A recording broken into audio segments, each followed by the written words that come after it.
Hello, can you hear me?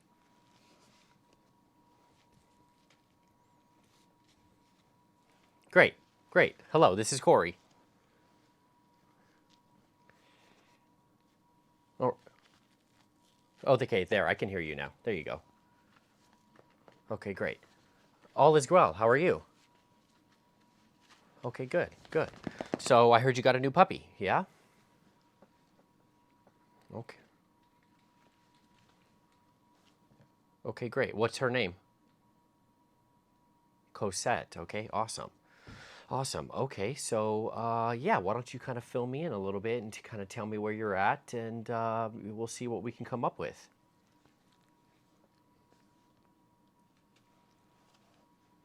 Okay.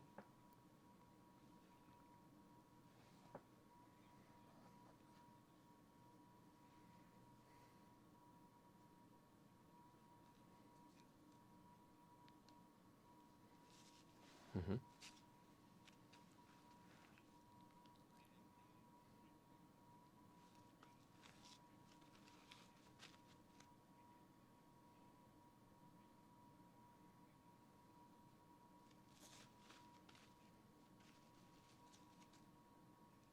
Mm-hmm.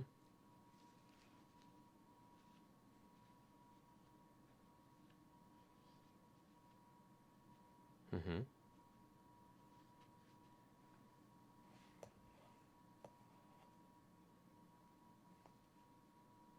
Mm-hmm.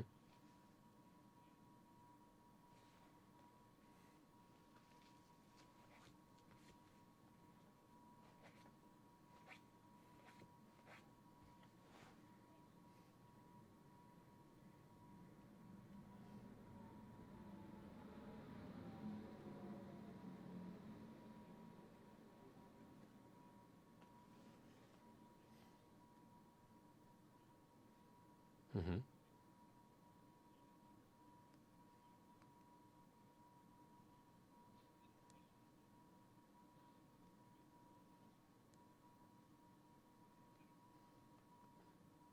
Mm-hmm.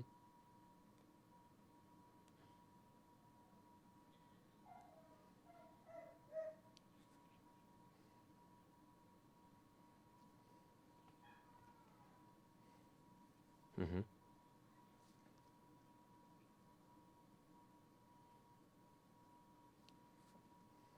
Mm-hmm.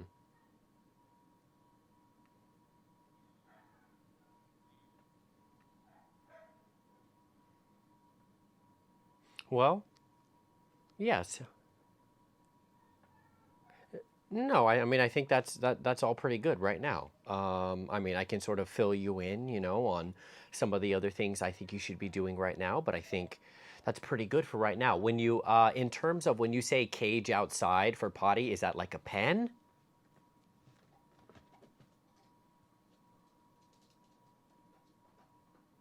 Okay, perfect. That's exactly how I do it. I do it just like that. So, no, no, I just didn't know if it was like a crate. Yeah. Yes. Perfect. That's right. So often, this is exactly how I potty train dogs because often, people will just give the puppy the free roam of the backyard, and the number one focus is just to go potty. So if you give them, access to the whole yard trying to get them to go potty, next thing they're messing in the leaves and getting in the bushes and picking up things and messing around. And so yes, I think that's how you want to do it. You want to have your pen and then you just put her in there, and that way you can just drop her in and kind of let her do her thing without worrying about her getting distracted. Okay, so I think that's perfect the way you're doing it. That's exactly how I would do it. Now, the treating portion. Okay, look, I potty trained 1,000 dogs, and I'm potty training every dog that still comes in, whether they're a puppy or they're an older dog, just because you have to show them the ropes of the new environment that they're in. So I think I've never really had a dog put it together that they're going to go potty and get a treat. I've never really had a dog say, the reason why I'm going to go potty is because I'm going to get a treat. They need to go potty anyways. Okay? So it's already something that's going to happen naturally whether you like it or not. So I don't. I think it's. I think the concept is good, and I will say that I'm conditioned myself to just address when the puppy or the dog does go potty. I just tell them, "Yay, good potty," or I give them some type of positive feedback. But is that ingraining in the dog that they should go potty outside because they get treat or a positive feedback? I don't really think so because it's a natural instinct anyways. The dog needs to go potty. You're just trying to time it out correctly.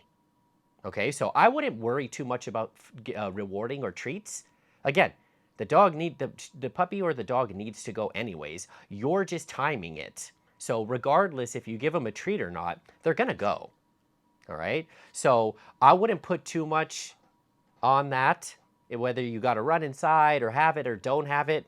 You're trying to develop a habit, and the habit, well, that's potty training is a habit. We'll kind of break it down a little bit more. But you're trying to develop a habit, and that habit isn't contingent on getting rewards or getting treats. Does that make sense? You know, it's not a command.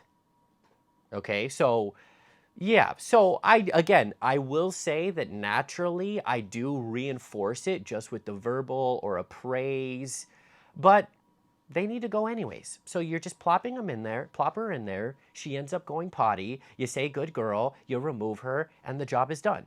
Okay, so, um, yep, go ahead, go ahead.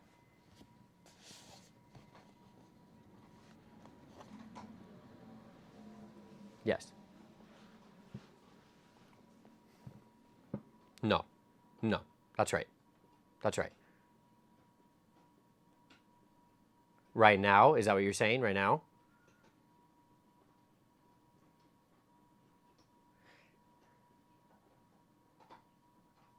Yeah.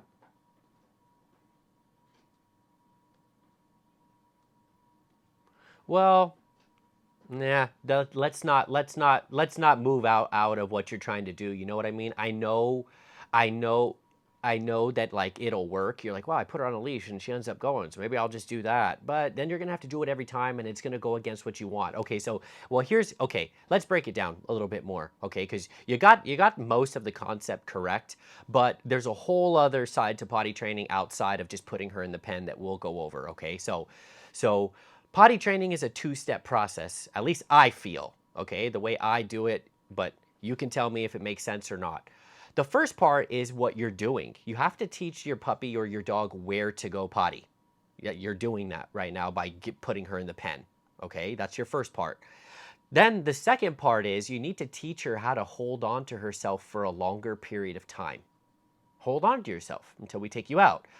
Obviously, there's not much that you can do there because she's only 11 weeks old, right? So we're talking about the formation of the bladder muscle.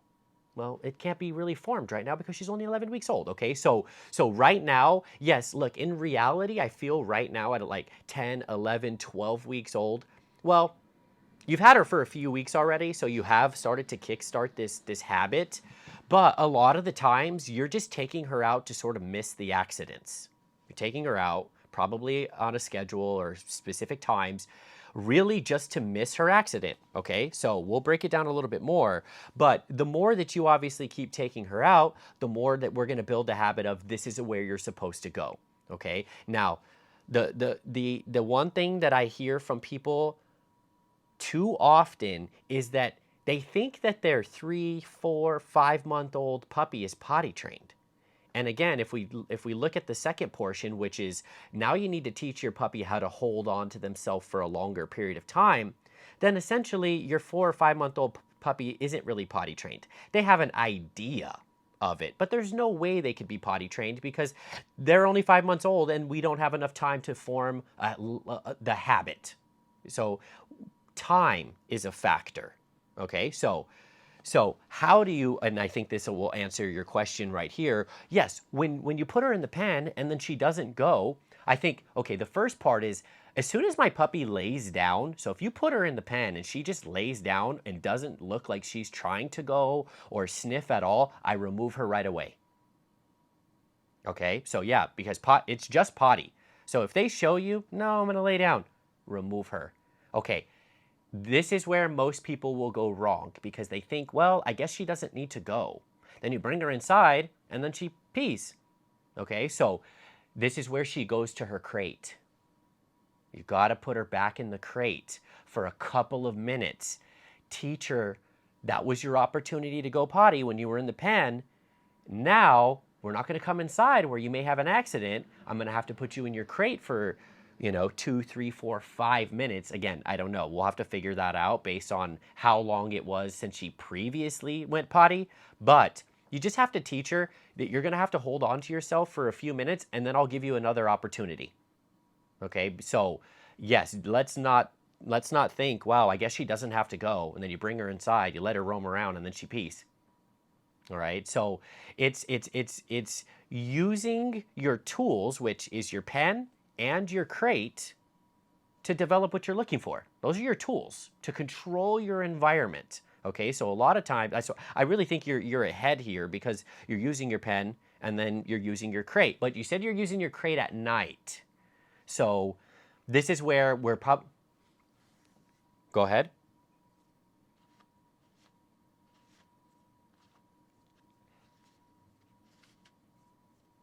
Mm-hmm.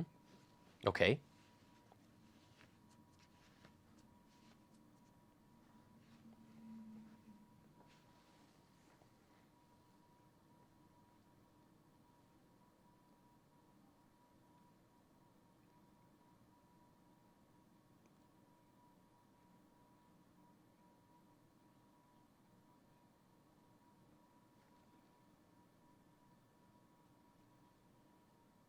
Okay.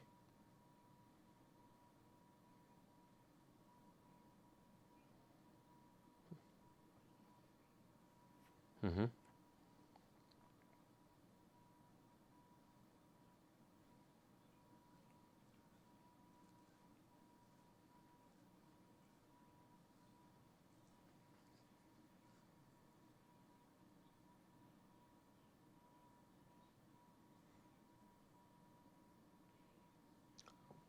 Okay. Okay. All right. Let's break it down. Let's break it down. I think you're doing a pretty good job. I would make a few adjustments, but let's break it down so we have a good understanding and see if it makes sense. Okay. The first part, okay, my question is, who said that French bulldogs are grazers? Who told you that?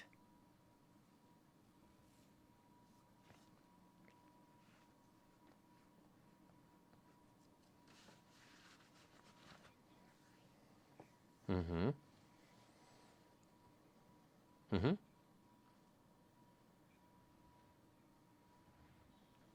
Mm-hmm. Okay, I got it.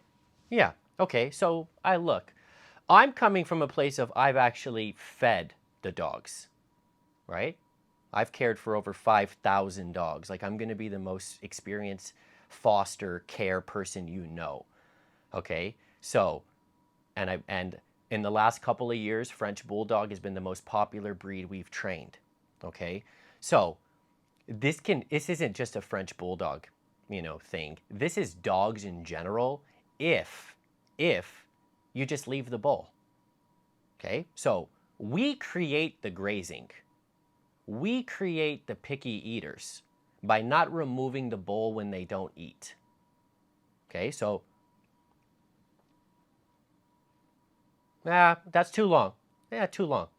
I'm talking 10, 15, 20, 20-minute max. 20 minutes. But here's the point, okay?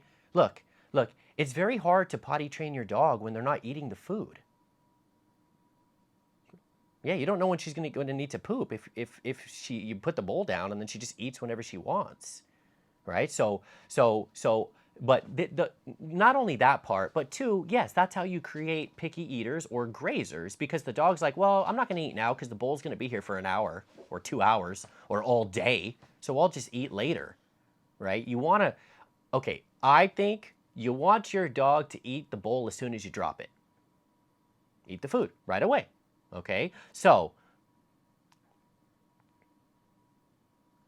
that's correct. That's correct. Now, because you're feeding 3 times a day, we'll break this down a little bit more. I know the vet is going to recommend 3 times a day, but look, I'm not the vet. I'm just experienced in doing this. I also say the vet's not potty training your dog.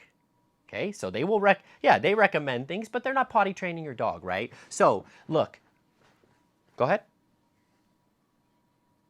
Yeah, and it's the same for like training. The vet's not training your dog, you know. It's all the same. Like they give advice, but they're not the ones doing it. Most vets don't have any experience in training dogs anyways. They yes. So okay. Uh time. That's right. So I would do 20 minutes max. Now, are you adding anything? Any type of warm water? Is it just kibble? What is the food?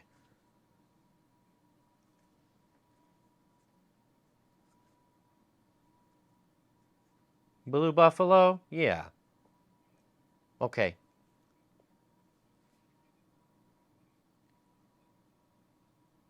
Okay. Okay. Okay.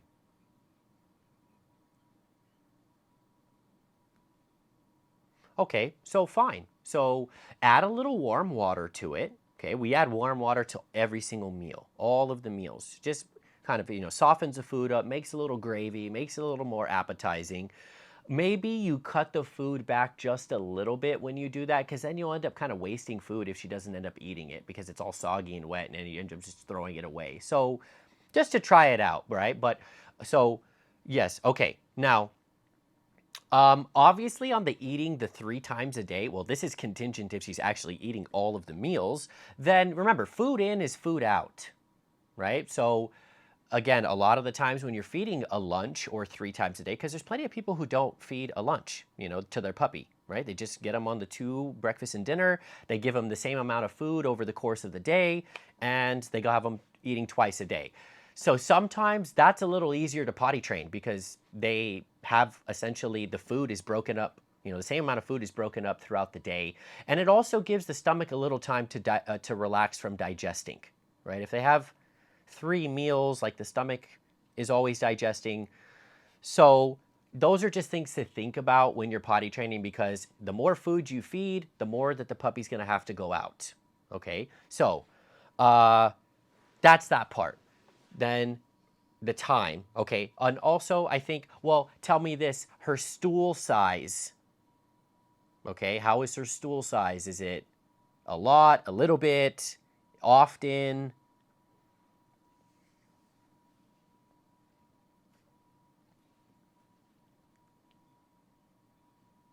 Okay, so how much a measured amount are you feeding her of the kibble?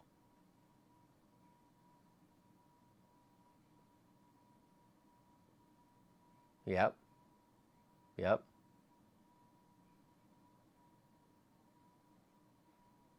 So maybe like a half a cup, something like that. Yeah. Okay. All right. So look, if she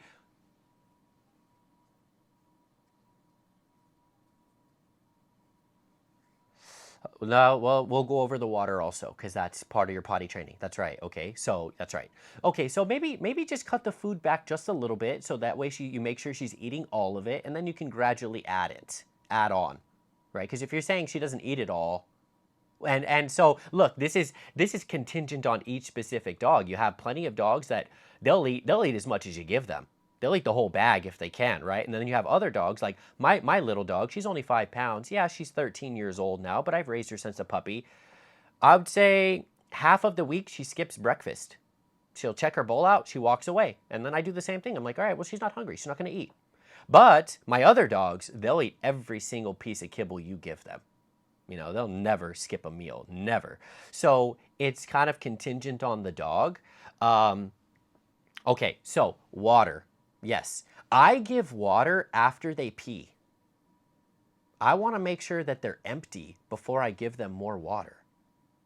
Okay, so I don't want her to need to pee and then you give her water and then now this is a time where she's upstairs with you or she's whatever, she's doing whatever and then she just pees. Okay, so I am in control of the water when I'm potty training.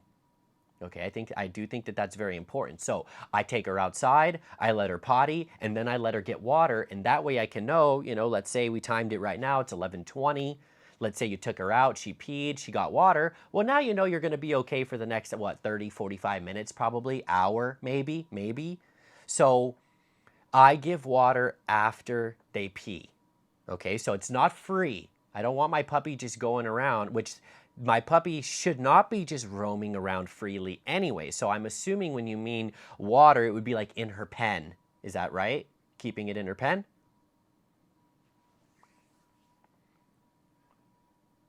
Oh, okay. But well then, are you feeding her in the pen or where are you feeding her?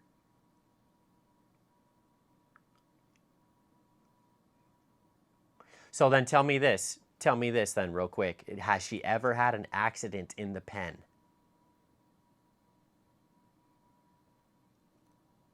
We need to feed her there. That's where she needs to eat her food, in the pen.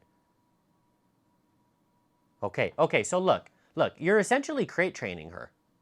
Okay? It's just a larger crate. Okay? But the fastest way to potty train your dog is crate training slash confinement training. Okay? That's confinement. Your pen is confinement. She doesn't have access to the whole house. But the idea is we want to go with natural instincts of a dog. Natural instincts are this is where, well, you have two though, because you have your crate that she sleeps in at night, which is what? Is that upstairs? Okay, so you have your crate in the bedroom, fine. So you have your crate, and then you have your pen that she spends her time in during the day, right? Both of those essentially are her room, living quarters, room. We,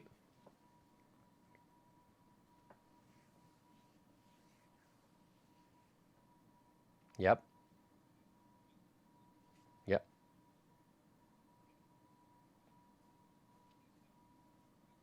yes, yes. That's okay. We'll break it down, okay? But the idea here is you want to go with natural instinct of saying, Cosette, this is your room, okay? Your pen, this is your room. You eat your food here, you take your naps here, you chew on your chew toys here. This is your area. Don't poop or pee in your area. But but you got to feed her food there so she learns to respect it. Dogs are clean animals. They usually do not want to have an accident where they eat or where they sleep. Okay? So I would feed her in there, okay? And then well, you'll figure out the water, but I wouldn't just have free water there because, yeah, I mean, if you left it in her pen and then you go up to take a shower, she could drink the whole bowl of water and then just pee. Okay, now, that last part there was I do think she should be spending time in her pen for those times like that, taking a shower. Any time that she's just napping, she should nap in her pen. Without that, that is how you'll develop separation anxiety. Okay? You develop separation issues by not teaching the dog how to be confined while you're home with them. While you're home. It's not about when you leave the dog, it's about when you're home with them. So I solve separation issues all the time. And it starts with at home. I don't solve separation issues for people by just having their dog come to me and then me leaving the house. No, I solve it when I'm home with the dog. They have to learn how to be away from you when you're home. Okay, so all of the times that she's napping, yeah, I know it's cute for right now, but I wouldn't have her napping when you go take a shower like that. I would leave her in the pen, let her nap there, and work on your separation. Okay, that's a big one. All right, so, okay, but you're doing all of these things simultaneously, and if you stick to it, you'll get to where you want to be. Okay, you will, because you're working on your potty training. You're working on your separation. You're working on your preventative behaviors also. You're just not allowing her access to the rest of the house where she might start chewing on things or again have an accident or again because puppies, they explore with their mouth, right? They explore with their mouth. Well, yes, dogs in general. So we want to eliminate the possibility of those mistakes even happening in the first place, which is where your pen is coming in. And then obviously, okay, well, obviously, I do think that she should be able to go around the house with you. All right, so let's look at how that would be. Um, let's just like picture a triangle, so I can describe some structure for you. Okay, a triangle pattern. At the top of your triangle is going to be your pen or your crate. Okay, that's her home base. Again, that's her room, right? So you're going to go from her room to the bottom left point of the triangle, which is going to be bathroom.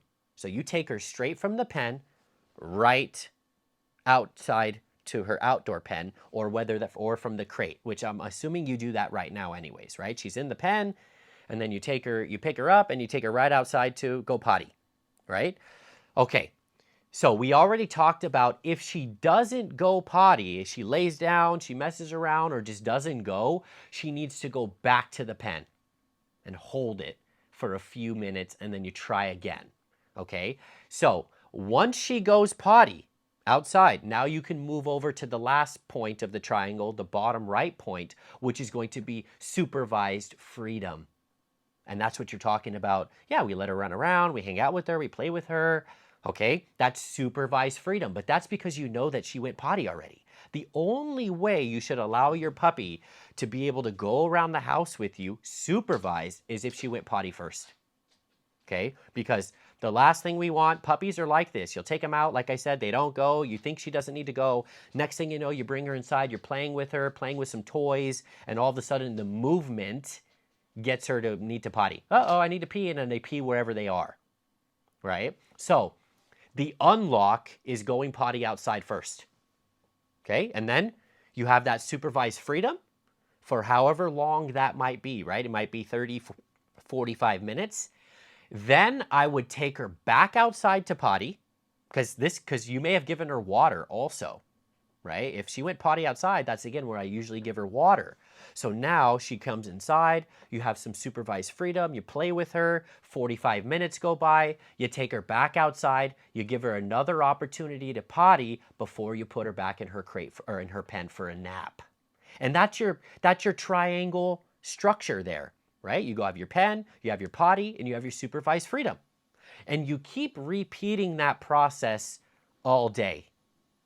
Now, all of a sudden, you have structure, okay? You worked on your separation, which is the biggest one I'm thinking of right now for you, okay? You worked on preventative things, all right? So that's the process right there. And one other recommendation I would make is if you have, obviously it's you and it's your wife, right? Debbie, right? Are there anyone else at home with you?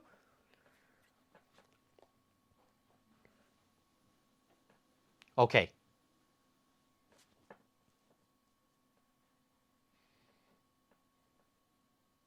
Okay. Okay.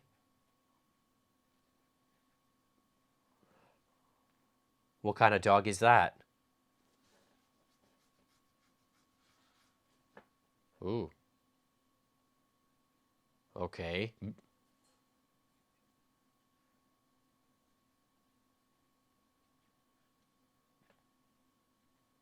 Okay. Yeah.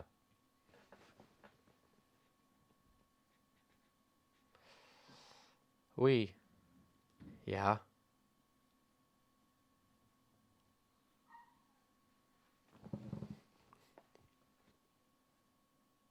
Hmm. How old is she? Oh, wow, she's older. Is she big? How big is she? Well, when you say gray, I mean a greyhound is a large dog, so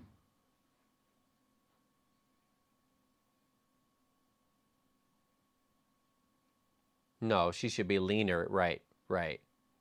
Okay. So I know we're talking about Cosette here, but like, what's the routine with that dog? Is that dog kind of is she easy and she's just like you let her out, she goes potty, she comes back inside, she's easy?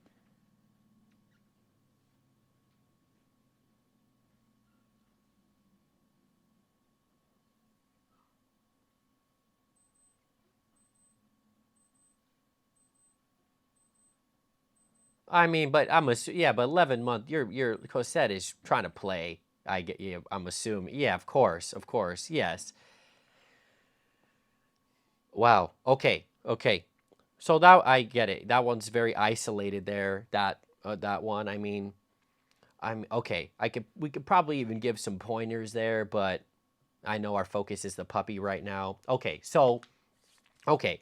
Um, okay. So we were talking about the structure there. Oh, right. Okay. So when you do your supervised freedom, okay, when you have that time, there's also where I would be doing some training, okay? I would do training. I would do 5 minutes of some puppy obedience, right? Do a little bit of food work. Put her on I know, like you said, you had her on a leash. That's great. Let's start.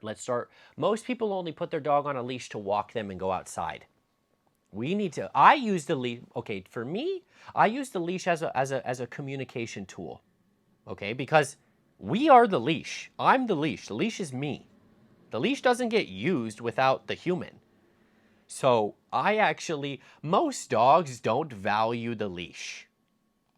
They don't. They don't understand the leash. They don't know that the leash is mom or dad or whatever talking to them. Most people use the leash as just a tether.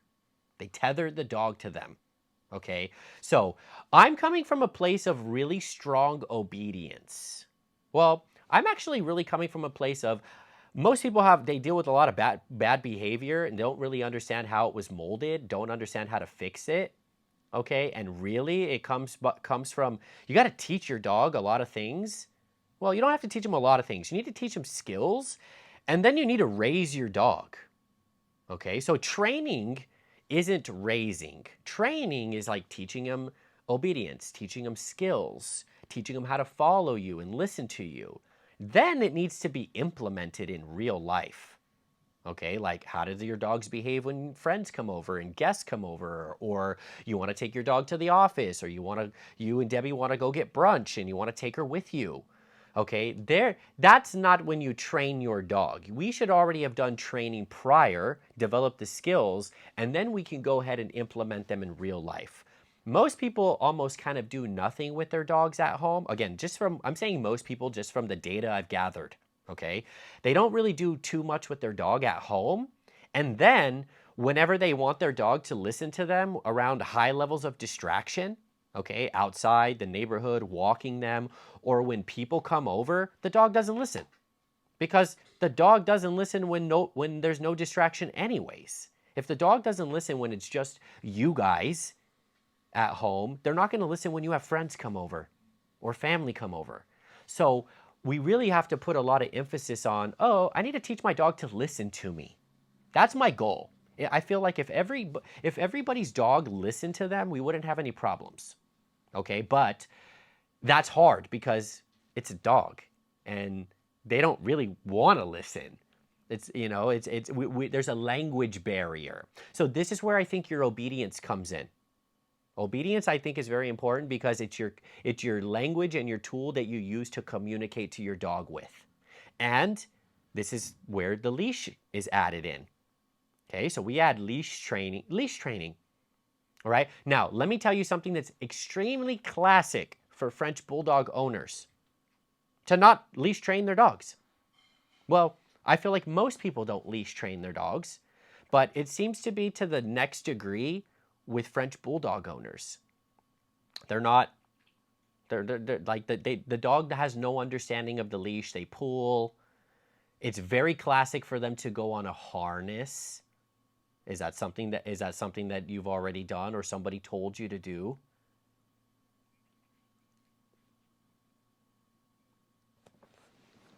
Yes.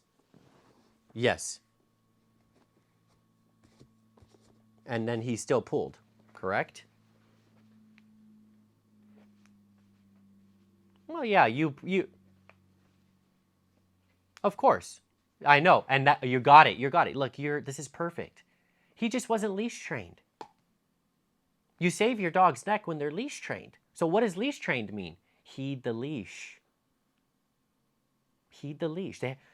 Heed the leash, right? It's like you have to teach your dog how to follow the leash, not resist the leash, right? It's the same like horse training. You have to train the horses how to go with the reins. So you have to teach your dog how to go with the leash. So it's classic. We'll break it down. It's classic, okay? Which is a proper understanding, but like you said, you didn't actually solve your issue. You saved his neck, but you didn't solve your pulling issue, because no training was actually done. No teaching was done. Okay, so sure, and I was in your position. I got my first dog when I was 19 years old and didn't know what I was doing, and I went to PetSmart. And it only took me so far. And really where I figured out it only took me so far is because I couldn't walk the dog. He was dragging me.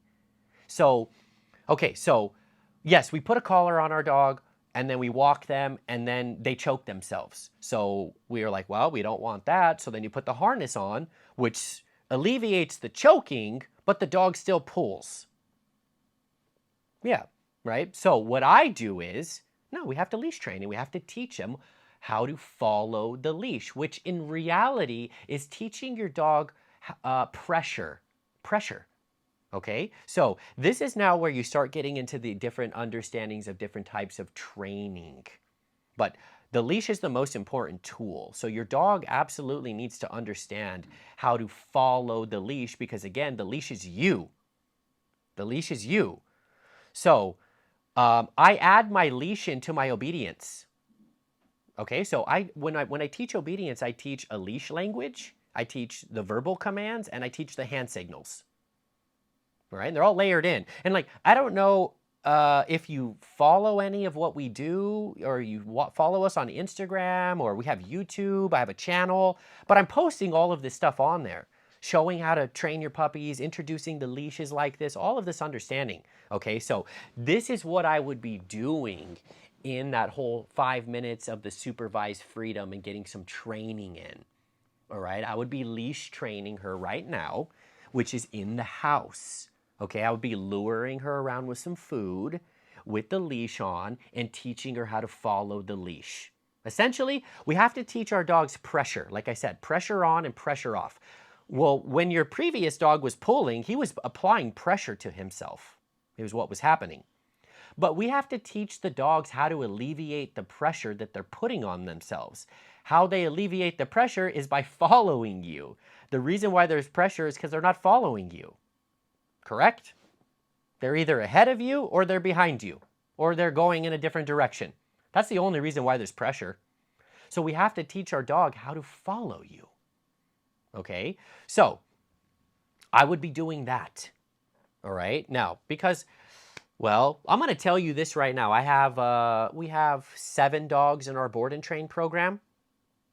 And well, and then I just finished with another 7 dogs about, my program is 3 weeks, right? 3 weeks. Okay, we just finished our last round of 3 weeks. All of the dogs that came into that training round, they were all on harnesses. All of the dogs had major issues. So I'm not saying, well, I am saying from what I see, I would say 9 out of 10 dogs on harnesses have problems. Why? Because they're out. Go ahead. Oh, yeah, because I took them off of the harness. Yes. Yes. Yeah. Yeah, because, well, here's the point, though. Because I spent 504 hours training them, right? 3 weeks is 504 hours. So when we know how to do it correctly, okay, then it's much easier, but 100%. But this is also why, okay, let's break it down a little bit more so you have a better understanding, and then you can come up with your own judgment call here. But dogs bite each other by the neck, right? That's why we use a collar, because dogs communicate with the neck, right? They don't bite each other's body. They bite each other's necks. But they also play with each other by biting each other's necks, okay? Mom picks up puppy by the neck. Dogs communicate by the neck. Animals communicate by the neck. Cats, bears, giraffes fight with the neck. Nature is communicated and controlled by the neck. Okay? That is why we should use the collar. But here's the point. When someone swaps to the harness, they're not looking for control of their dog. They're looking for their dog to not choke themselves.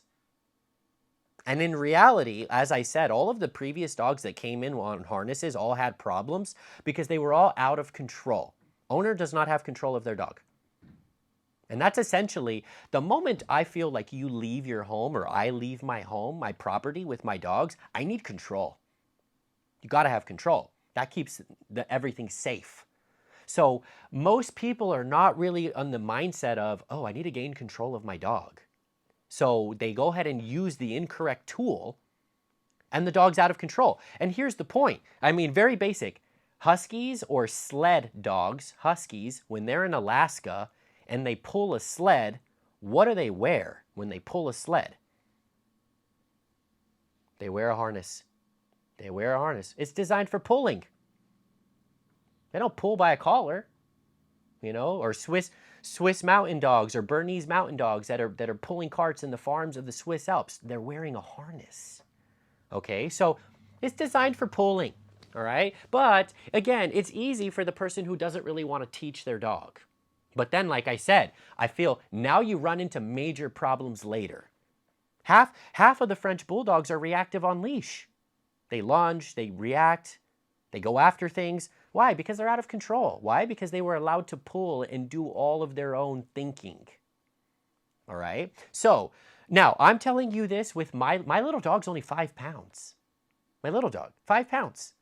With 5.4. Yeah, I collar trained her. She walks on a collar, a martingale.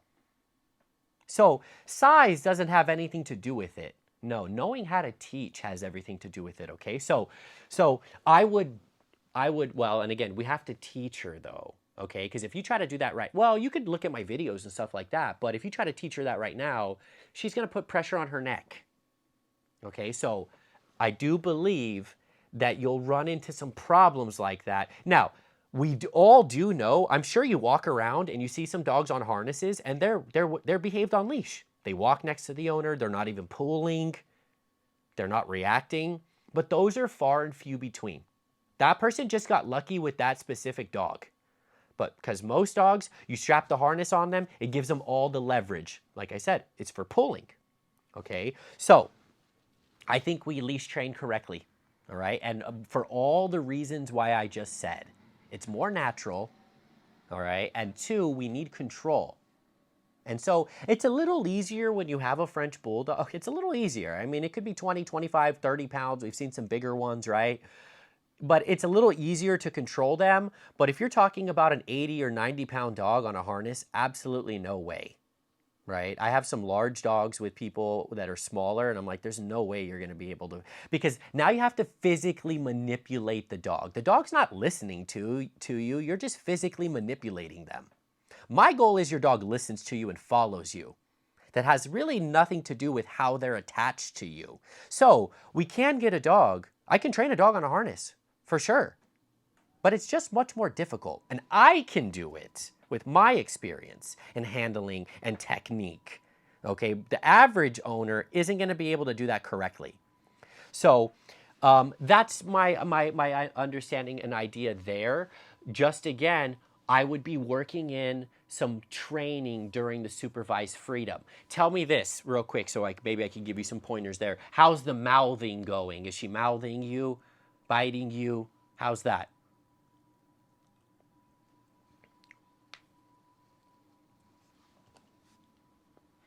Right, needles. That's right.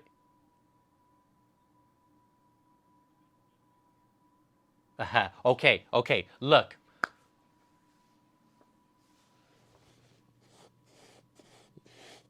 Yeah.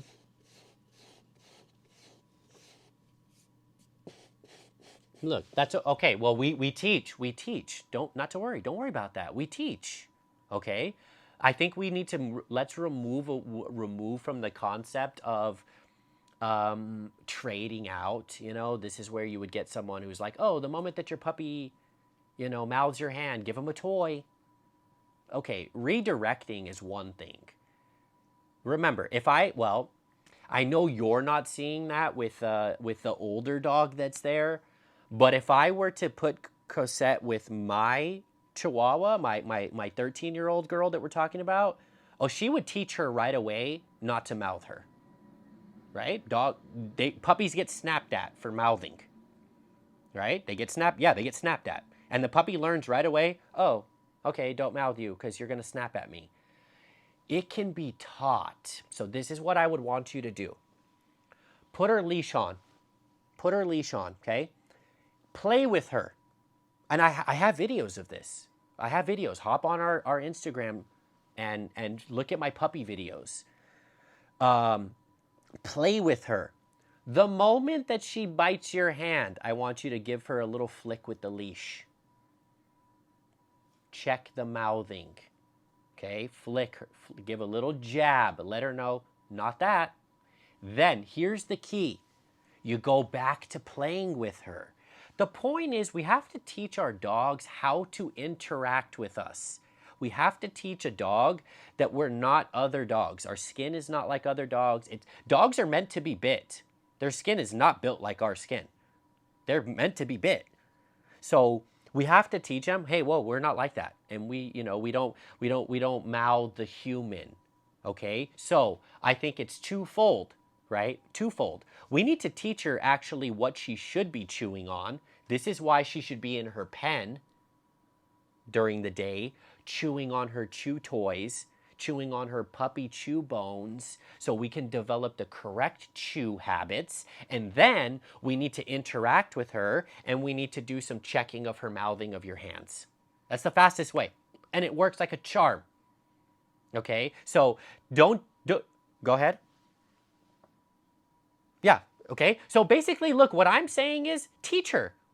Most people don't really teach the dog. And I'm like, oh yeah, I'm going to spend some time right now with my puppy, and I'm going to work on her mouthing my hands. Okay, so you can even just be, she could be sitting in your lap, and you can be handling her, because this is also something we should be doing, which I'm sure you are. But your body handling, right? You want to be conditioning her to be handling her body, lifting her lips, checking her teeth, touching her gums, touching her paws, her ears, right? Handling her, doing a little nail file is what I would do right now. Not like you have to file them, but just get her used to like, hey, these are the things that are gonna be going on with you for the rest of your life. So let me condition them now at a young age. But you do this with the leash on, and anytime she starts mouthing or getting feisty, you use the leash to control it. So when we start switching up and we start to use it, look at our leash as the tool that we use to control and to communicate, it's a game changer. Okay? So because dogs don't redirect, that's the point. They don't redirect, meaning if Cosette went up to my little Chihuahua wouldn't say, "Oh, here's a toy to chew on instead of me." No, she would be like, "I'm going to snap at you for trying to mouth me." Right? They don't do that. So that's more of a human approach. And I think if you take more of a dog approach, a natural approach, the dog picks it up very quickly, because they understand it. So that is actually, I would be doing that like right away. Okay. The other part that I would do, maybe you do this for your lunch meal, hand feed her the meal, one kibble at a time from your hand. Okay, I do have some videos on this also, but the technique would be put one kibble in your hand and close your fist and present her your fist. When she's going to try, she'll smell the kibble in your fist. She's going to try different things. You're going to show her the only way that she'll get the food is if she licks your hand. When she licks your hand, you just open the fist and let her take it. So basically, you're trying to teach your puppy how to get the food from your hand. So mouthing the hand won't get the food and could potentially get checked with the leash. But licking the hand will get them the food. So we start to teach them how to take food from the hands. Because right now, the hand is really just play, right? It's just play. So we need to teach them that hand feeds you, and we respect the hands, which is respecting you, okay? And all of this is 100% teachable, okay? Doing things the other way, go on the internet, gather a whole bunch of passed down generational information, just takes forever and will most likely not get you to where you want to be because it's unclear to the dog. This is a very clear way. Oh, mouth the hand? Oh, don't mouth the hand, okay? So I would do that. And you can even have you done any type of like sits or downs or anything with her so far, teaching her? No. Okay, so yeah, you can totally do that right now also. Okay, you could do some luring. So I would be doing this all simultaneously. So look, this is for right now. Again, I wanted to try to break things down, get an understanding of where you were at, give you some pointers right now for things to be working on. But these would be things that we would work on in our session together. if that was something that we were going to do. Okay, so right now, that would be the only option that I offer for right now, because for my program, I need them to be 16 weeks, right? Like you said, she doesn't even have all her shots, right? So need them to be 16 weeks, need the immune system to be built a little bit more. And I want them to be at least 16 weeks so I can get more out of them. Okay? So yeah, they just need to be older so we can actually do more.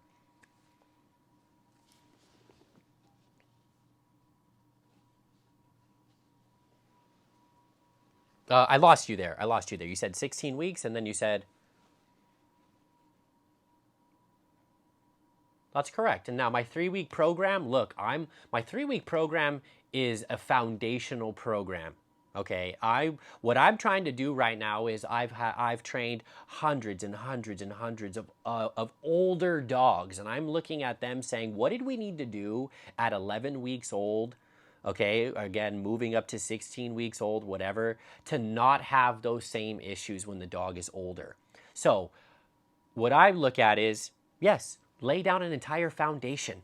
Okay, so we work on everything that we just talked about, we work on. Okay, we continue with the structure. That's the biggest part. When you apply structure, teaching is so easy. Okay, obviously, this is all we do. All of our time goes into training the dog, so it's not like we have another job. So we get to make progress a lot faster. So I'm going to work on everything. I'm going to continue with the potty training, continue with the separation work, and just the overall structure. Okay, continue with the preventative. They're not getting on the counters. They're not barking at the front door. They're not digging in the backyard. They're not getting in the trash, right? All of which you're making sure she's not doing those things anyways, but prevent those. Then we do all the teaching, okay? Now, I'm going to bring up the obedience, okay? And bring up the obedience. Work on all those leash skills that we just talked about. Leash manners, okay? Learning not to pull, okay? Really what we want to start developing is patience and self-control, which is absolutely not instilled naturally in a dog. Dogs are not patient creatures. They are impulsive, reactive creatures. And when somebody wants their dog to listen to them and not do what the dog wants to do, they're asking their dog to have patience and self-control. But most times, nobody develops that. So we develop that through obedience. You need a very strong downstay. I need to be able to tell my dog to lay down and stay while you answer the door. Or, again, if you guys want to go out and take her out and want to go eat or go get coffee, we need to be able to tell our dog to lay down and stay. Or you're in line somewhere. We need to make sure that your dog can be behaved on a leash and is sitting by your side. Now, these are my standards, right? My standards are always higher than everyone else's, okay? That's also why this works. So, because I'm going to try to get the most out of the dog for the time that we have them. All right, now I'm trying to look to say, how do we make this dog well-rounded? Most of the time, people think obedience is just a little sit and a little down. And we're not there. You haven't worked on it at all. But the conversations I have throughout the last week, everyone's like, oh yeah, my dog's pretty good. They can sit and they can lay down and they can stay. And then I ask them for how long, and they're like, oh, they'll stay for about 20 seconds. Like 20 seconds? You need a minimum of 20 minutes. I'm looking for 1 hour. Your commands need to be reliable. Okay? So, again, I'm always trying to get more because I know that what they're capable of doing. All right? So, then what needs to happen? This is where I want you to understand that there's levels, right? There's levels to training, right? You kind of know that there's basic, there's intermediate, and there's advanced, right? So, I feel like my basic program is like most people's intermediate or advanced, because we then need to proof what you've taught. So the beginning is just shaping. You're shaping your dog and teaching her how to sit, teaching her how to lay down, teaching her how to stay. The dog has a basic idea. Then it needs to be proofed. And proofing consists of duration, distance, and distraction.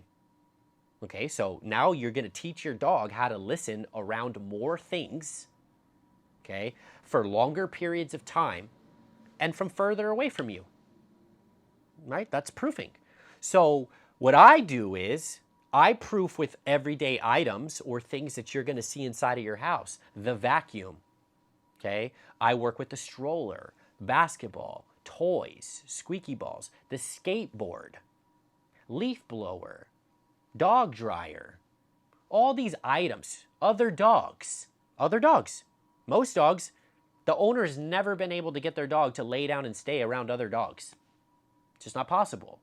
So that's proofing. And then we need to teach them how to do it for a longer period of time. So like I said, my goal is at least a minimum of 1 hour. I want you to be able to eat an entire meal when your dog is older, or Thanksgiving meal. You have the family come over, you're having Thanksgiving meal, and you can have her stay in her bed the entire time you guys are eating. Now she's not bothering. She's not in the way. I want you guys to be able to cook, eat, clean, and your dog is on a downstay. Right now, you probably have her in the pen. Well, let me ask you, is that right? When you guys are eating, you and Debbie are eating, where's the puppy? Yes.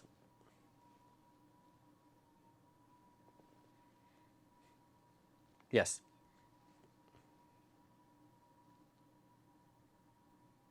Okay. Yep. Yep. Yep. Yep. Fine. Fine. Okay. So that's perfect. All right. So right now you're distracting her. Right? Well, it's distracting her while she's confined. Well, what happens? Okay, just real quick so I have a better understanding. What happens if you don't give her the stick and she's just in the pen when you're eating? Why she's bothering? Okay, so fine. Yeah, exactly. Okay, so you're distracting her. Whereas what I'm saying is, yeah, your dog will have a very strong downstay. Now you can actually put her on command, give her a task to do. But yes, we're talking about an older dog that can be able to do that. But I'm not talking about much older. I'm literally talking about, between 4 and 5 months old can do that, right? So we're almost there. But yeah, when you're 11 weeks old, you're doing it perfectly. That's exactly it, because 90% of people are just letting the puppy roam around, right? Oh, they're under the table, but they're not bothering. It's like, that's still bothering, So, yeah. So, okay, that's great. Keep doing that. I'm just saying this is the other side that I'd like to get to, where now you can actually tell her what to do. And you could totally still give her the bully stick, but I would want her on command. You would say, Cosette, sit, lay down, stay in your bed. You're on command, and here's your stick. So because again, let's say you go over to a friend's house or whatever, I don't know, I'm just coming up with random ideas. You don't have your bully stick. Or again, you take her to go get dinner and you and Debbie are out for dinner, you don't have your stick. You need to tell her to lay down and stay, and she knows, okay, I'm on command and I know how to hold that until Dad releases me. Okay, so that's how I would work that, or a goal there that you could have in how you use your obedience. Because remember, I had said first we need to teach the obedience, and then that would be the implementation of it, the application. All right. And just overall, like, again, our dogs need to be able to listen to us and have the skills, so that way when you have people come over, guests, you can teach your dog how to behave. Right? So let's say they become too rambunctious, or again, it's like, now we're done with the dog, and now it's time to be doing the family thing. We need to be able to tell the dog that do this instead of just having to confine them. I would much rather my dogs be a part of what's going on, but they obviously have to be under control. And when they're not, that's when we push them away. They go to their crate, they go to the room, people put them in the backyard. And it's really like, well, if you could tell your dog to sit and lay down and stay, now they could be a part of it. You don't have to push them away. And then you actually teach them what you want from them. By just pushing the dog into the room, crate, pen, backyard, you're not actually teaching anything. You're essentially just kind of making the problem worse, because now your dog's just going to sit somewhere and manifest. Okay, so I am looking at this as leadership as a whole. I'm talking about leadership. This is real leadership here. This is like, oh, my dog is part of the family, and I'm going to be teaching it things and guiding it and like telling it what we want it to do. And now we have a great companion. That's my goal. That lives a long, healthy, Stress-free life. That's my goal, right? Dogs become stressed so quickly, but that's mostly because they don't know their place.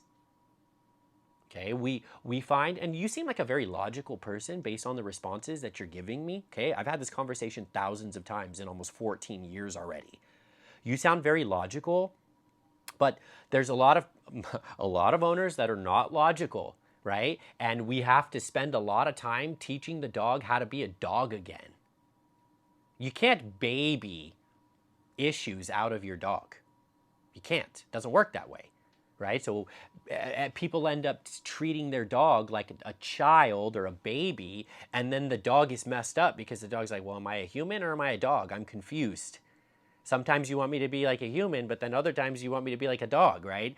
So I really look at it as I feel this is what dogs require from us. And then they stay nice and balanced, right? So we're dealing with behavior problems, right? So dogs that are, well, kind of like your daughter's dog. That one's very insecure and fearful. Yes. And then on the other end of the spectrum, you're going to have pushy, dominant, reactive, controlling. You have both ends of the spectrum. The goal is to keep the dog in the middle, balanced. Okay? They are fight or flight creatures. Fight or flight. So they don't know how to deal with things. They don't know how to deal with the vacuum cleaner or a trash truck, right? They don't. They're like, oh my gosh, I'm out of here. Or I'm going to attack that vacuum. So my goal is to keep them nice and balanced. All right. So, I mean, just to sort of end here on the program. Look, they stay with us for 3 weeks. It's myself and my other trainer, Cynthia. We handle all of the dogs. Okay. And, it's male and female. Okay. We're 90% on the same page. We're 10% just different people, but we're 90% on the same page. And again, we're trying to get the most out of them for the time that we have them. Once you teach something, you need to condition it, right? So just because the dog has, a basic idea, it doesn't mean that it's formed as a habit. So we need to start forming habits of listening, habits of following, habits. Okay. Then we need to teach you, right? Somebody has to teach the dog, and then we need to teach the owner.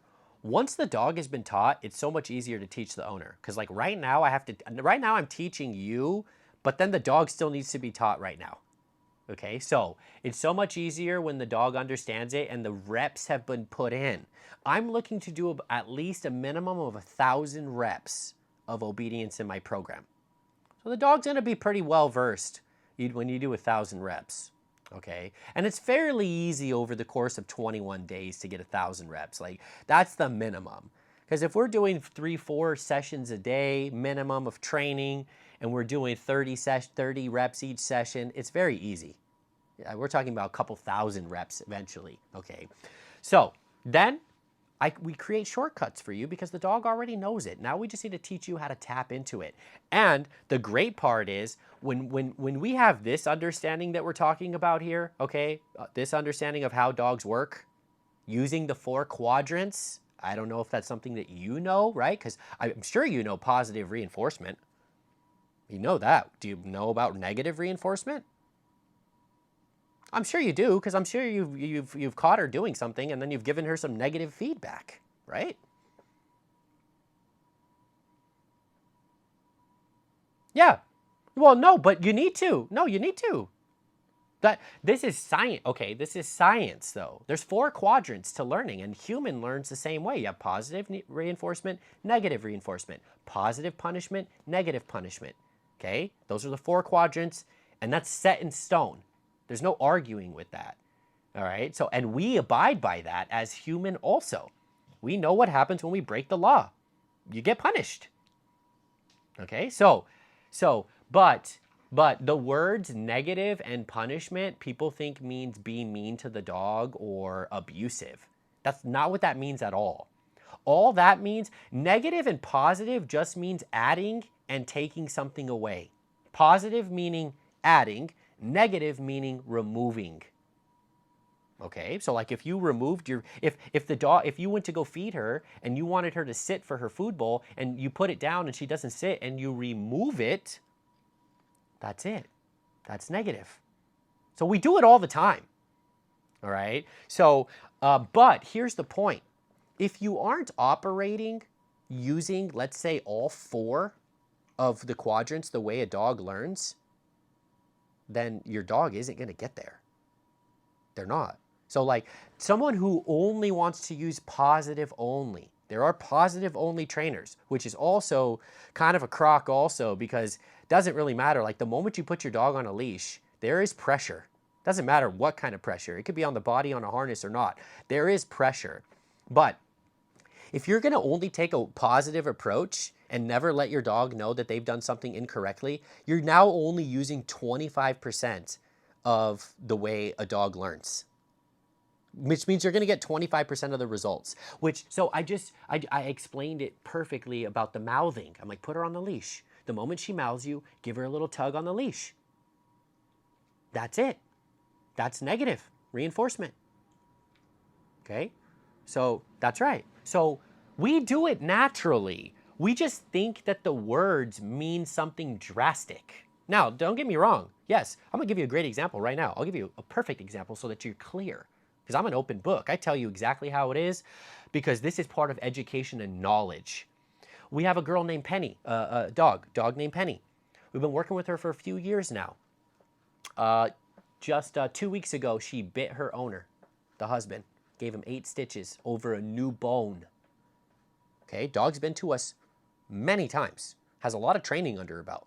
She's a dominant female, kind of lab pit thing, but very dominant, always has a high tail, but great with us, of course, great with us, right? Well, the owner says, oh my gosh, Penny just bit my husband, we're freaking out, we have 2 young kids, we don't know what to do. I said, bring her to me. I'll have her for right now. Let me evaluate her, give you guys some time to decompress. So she drops her off. Again, this is someone I've been working with for a couple years now. She drops her off. She tells me, well, she's always growled with her food with us, but, it was just a growl. And I was like, oh my gosh, for 2 years, she's been growling at you with the food and you didn't tell us? Right? 2 years. You didn't tell me. Okay, so then eventually it went over here where it went unchecked, and then now we try to give her a new bone and she bit him. All right, so look, with that dog, do you know anything about e-collars? Well, you probably know about shock collar, right? Okay, so we're far removed from that. Because like it used to actually be called, and you can actually still search them. Go on Amazon, put in shock collar. It's still labeled shock collar, but we're far from that. The technology is so far advanced in the last, let's say 5 to 8 years with e-collar, okay? Electronic collar.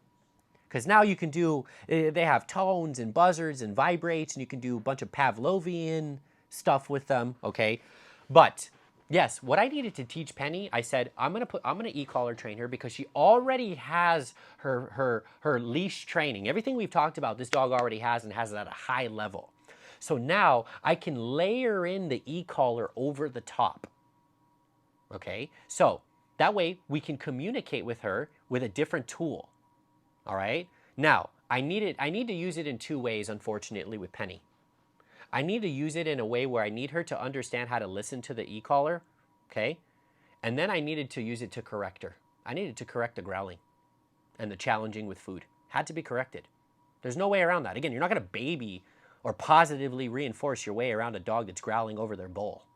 It's not going to work. So I spent a whole week just layering in the e-collar. The e-collar that I use has 100 levels, 0 to 100. When I'm layering in her work for her obedience, I'm at level 7. I have 93 levels to go. The dog can barely feel this sensation. All right? When I'm correcting her for the growling, I'm around 20, level 20. I still have 80 to go. Okay? So, that's negative. That's negative, right? So she growled. I pushed the button. She felt the sensation. I paired it with my go. I needed to teach her how to go. I told her owners, I'm like, we need to teach her how to back away from bones, items, food. Back away. When we say go, Penny, you have to go. So we, just as much as we need to be able to take something away from the dog, we also need to teach them how to remove themselves from the item.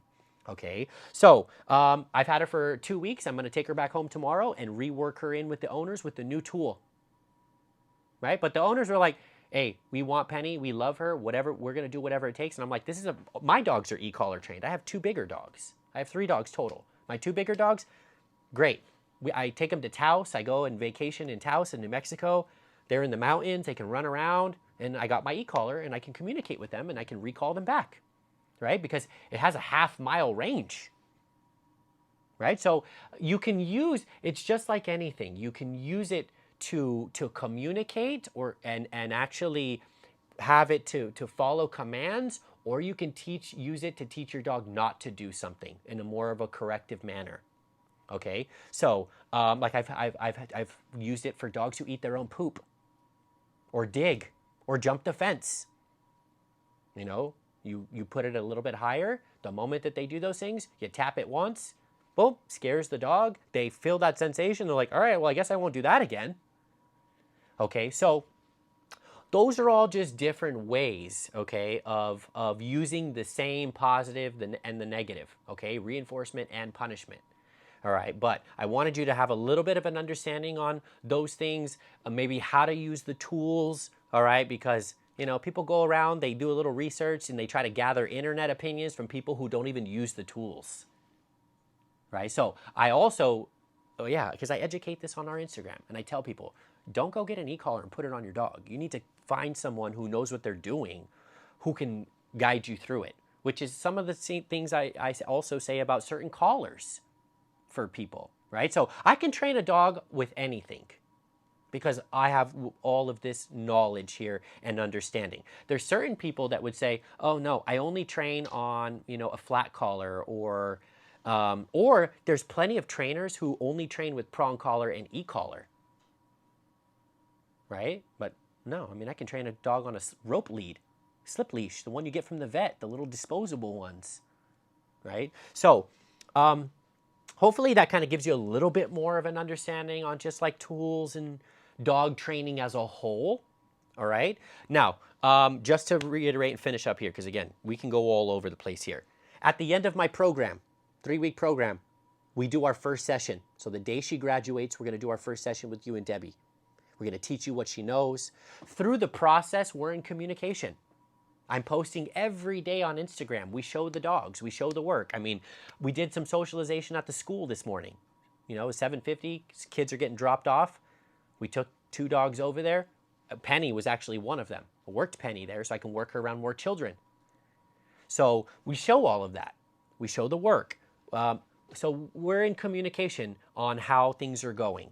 But look, young dog should be very, very straightforward. No issues. Straightforward. Then, graduate, we do our first session. I teach you what she knows, how to communicate, how to handle her, how to problem solve. Then you take that back home and plug her back in with the new skills, new understanding, new foundation. You continue to raise her. Then I can help you problem solve a little bit more. Now I can coach you because I know the training that she has. Now, she's going to need more training though. She is, because the dog's only going to be 4 or 5 months old, 6 months old. You need more training because we can only get what that brain can give us at that age. Okay? So, but it'll be very easy for us to add on because she will have a strong foundation. Well, and it doesn't go away, but we will need to add on as she gets older.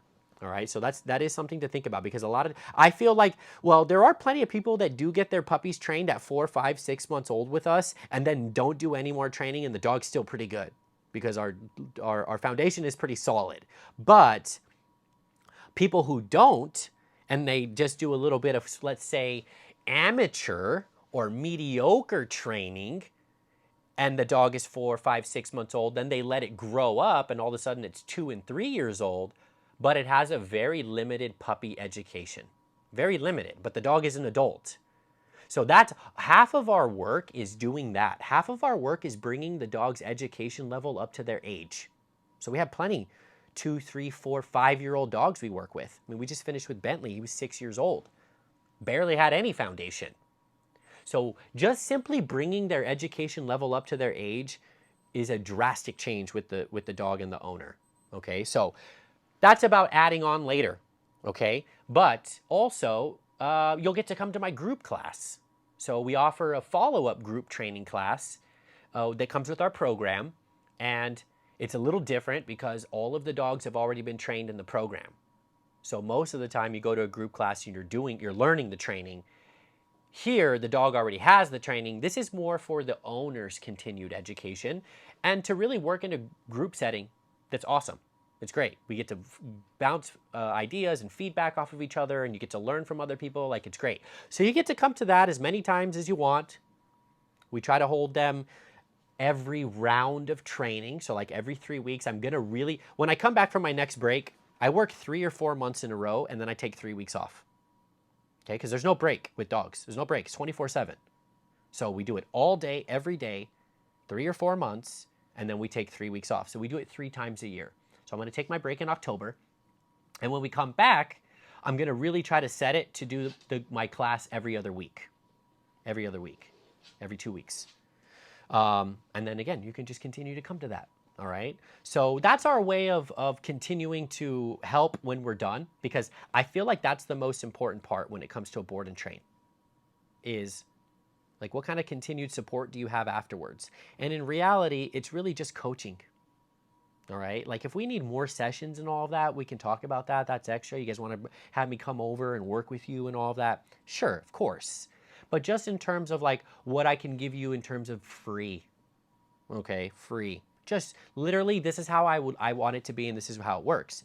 You say, hey Corey, it's Tuesday. On Thursday, we're gonna have some friends come over for a dinner party. What do you think the best approach is with Cosette? And I'll be like, oh well, I know her and I know you. I would do this, this, this, and this. Apply it, and then let me know how it goes the next day. Right? So it's coaching. All right, it's coaching. So that's the part there where you have to understand, and again, you're a very logical person, but I do the training, you do the raising.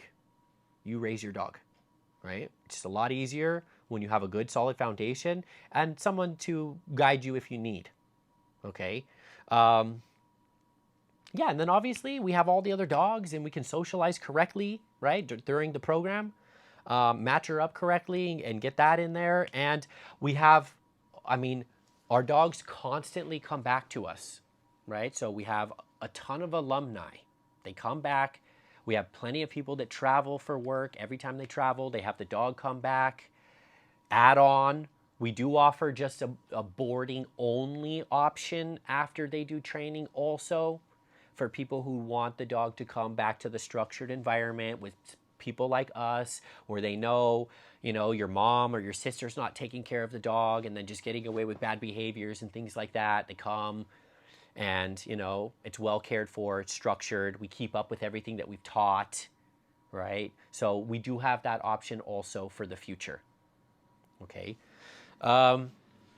I mean, that's kind of what I have for you for right now, for where you're at. Again, all early stuff here, but that would be where I would be looking to go for where you're at, and also some of the things I'd be looking to do right now. All right. You got any questions for me on anything here? Got it. Correct. Okay. Correct. November. Yeah, that's right. And do you have any travel plans or anything going on then? Okay.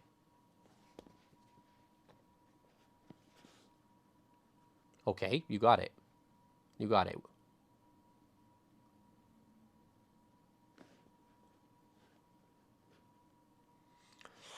Yep, I think that would, I think it, no, I think it would be a good idea to at least get one in, you know. I think with a lot of my session, and again, because we're playing with age here, right? But at the same time, look, every week, you know, she's maturing double, right? I mean, they grow so quickly now.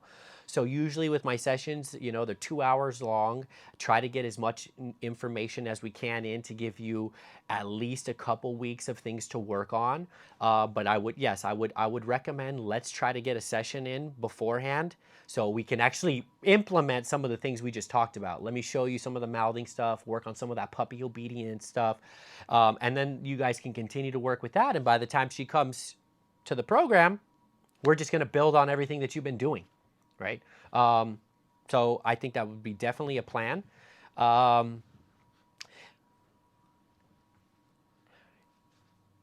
Yeah, I believe we're going to be back like November 1st, November 2nd, right? So yeah, so we usually book one round ahead, right? So that's right. So that's right. Right now we'll be booking for that time. I believe, look, I don't believe we've filled the spots yet. Like I'm not even, I have a lot of current dogs I'm working with right now.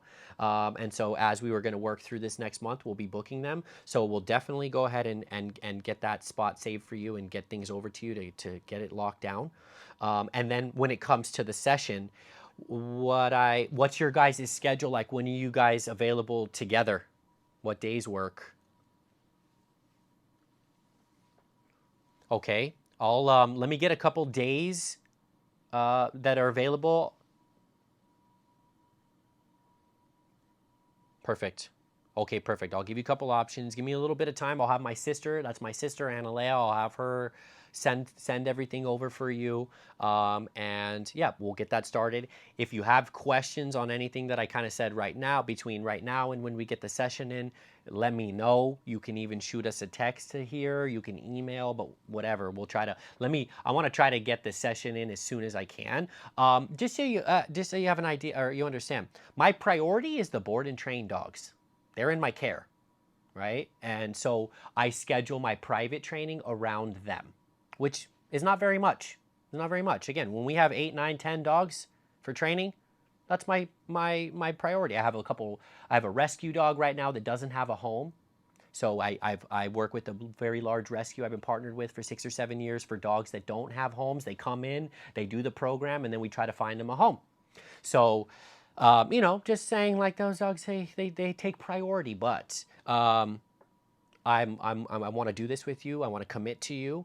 When I commit, I commit. Okay, just again, I want you to know how I operate and how I work. I'm very goal oriented.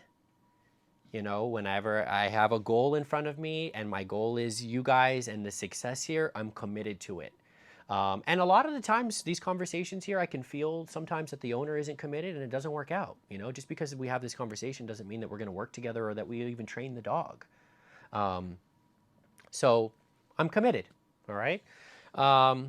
Great. So give me just a little bit of time and we'll get things sent over for you for both the program and the session. And we'll be meeting shortly. All right. If you got questions, you let me know. If not, it was very nice meeting you and chatting with you, and we'll talk shortly. Okay. Okay. All right. Okay. You got it. You too. Thank you so much. We'll talk soon. Bye.